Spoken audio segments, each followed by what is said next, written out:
Now this one tip took me from amateur to professional in my tailoring, and that's just learning how to press, namely getting rid of those hard creases in your garments.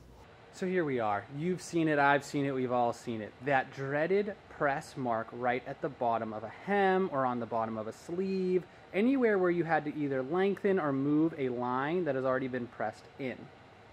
Now to give this to the client as is would be an extreme disservice to them, so how do we get rid of those really hard creases? So we're here at the pressing table. We want to, one, just press it to where it needs to be and see if that gets rid of it on its own. We're going to put in our little pant stretcher here.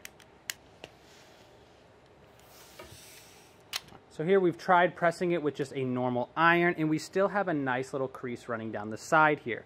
So what we're going to do is just grab some water, dip your finger in, and rub it across the line that has the crease. This is going to let it sit into the fabric. You want to make sure you get it nice and wet. Next, you're going to take your iron and with little to no steam, just press it on there till it dries up all that water. You want to make sure if you're using a home iron without an iron shield on it, you're not letting it sit too long or it will burn. But by allowing the water to settle into the fabric, it is giving you a much better finished product.